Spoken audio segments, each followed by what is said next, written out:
Hi மக்களே, நான் உங்கள் வேலூர் டாக்ஸிக்காரன். இது ஒன்றும் இல்லை, இது ஒரு அவேர்னஸ் வீடியோ, ஹெல்ப்ஃபுல்லாக இருக்கும்.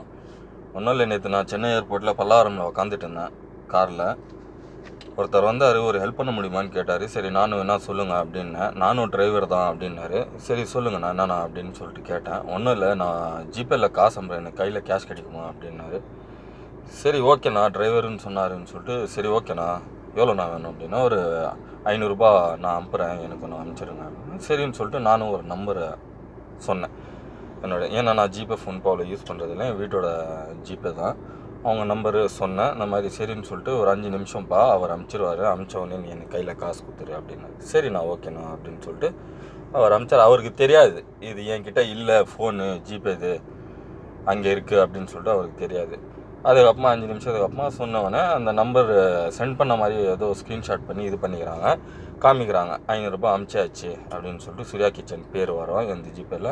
அனுப்பிச்சிட்டோம் பாருப்பா அப்படி கொடுன்னு சொல்லிட்டு. சரி ஒரு நிமிஷம் நான் ஃபோன் பண்ணி வீட்டில் கேட்டுக்கிறேன் வந்துச்சான்னு சொல்லிட்டு. என்கிட்ட இல்லை, அது வீட்டு அக்கௌண்ட் தான், நான் கேட்டுக்கிறேன் அப்படின்னு சொன்னேன். அது சொன்னவொடனே அப்படியே கோவமாக பேசினார். என்னப்பா அவ்வளோ நம்பிக்கை இல்லையா, அர்ஜென்ட்டுன்னு சொல்லிட்டு தானே கேட்குறேன், நீ என்னப்பா இப்படி பண்ணுற, சீக்கிரமாக கொடுப்பா, உங்கள் அக்கௌண்ட்டுக்கு அனுப்பிச்சிட்டேன், இப்போ நீ என்னை ஏமாத்துறியா அப்படின்னு சொல்லிட்டு. இல்லை நான் 5 நிமிஷம் இருங்கண்ணா, நான் கேட்டு தான் கொடுக்க முடியும், நான் அப்படியே கொடுக்க முடியாது, என்கிட்ட இல்லை அது ஃபோனில் அப்படின்னு சொல்லிட்டு நானும் கேட்டேன். ஃபோன் பண்ணி என் வீட்டில் ஃபோன் பண்ணி கேட்டால் இந்த மாதிரி எதுவுமே வரல அப்படின்னாங்க. கரெக்டாக செக் பண்ணுமா இல்லை ஃபோன்பேயில் செக் பண்ணுமானா எதுவுமே வரல. நான் ஃபோன் பேசிகிட்டே இருக்கேன், எதுவுமே வரலையா அப்படின்னு சொல்லிட்டு திரும்பி பார்த்தோன்னா அவர் நிற்கவே இல்லை, அப்படியே போயினே இருக்கிறார். நானும் அண்ணா இங்கே வானா அப்படின்னு சொல்லிட்டு கூப்பிட்டுட்டே இருக்கேன். சரியா ஒரு வீடியோ எடுக்கலாம் இல்லை ஃபோட்டோ பிடிச்சிடலாம் அப்படின்னு சொல்லிட்டு நேராக ஓடி போனார். கொஞ்சம் தூரத்தில் பைக்கில் இன்னொருத்தர் நின்றுட்டு இருந்தார், அது பைக்கில் உட்காந்துட்டு போயிட்டார். இது என்ன சொல்கிறேன்னா, இந்த மாதிரி யார் வந்து கேட்டாலும் சரி உடனே கையில் காசு கொடுத்துட்டு அனுப்பிச்சிருங்கன்னு சொல்லிட்டு நம்பி மட்டும் குத்துறாதீங்க. நீங்கள் டிரைவர்னால் உங்ககிட்ட வந்து டிரைவருன்னுவாங்க, நீங்கள் வேறு எதனா வேலை செய்கிறது உங்களுக்கு தெரியும்னா நானும் இந்த வேலை தான் செய்கிறேன் அப்படின்வாங்க.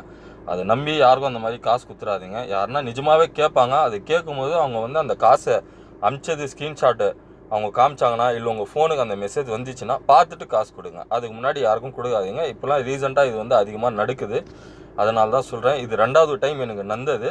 ஒரு வாட்டி நான் அந்த மாதிரி குத்துட்டு 100 ரூபா நான் ஏமாந்துட்டு இருக்கேன். இது 500 ரூபா, அதனால தான் நான் டவுட்டில் கேட்டேன். தயவு செஞ்சு நீங்களும் இது வந்து கொஞ்சம் உஷாராக இருங்க.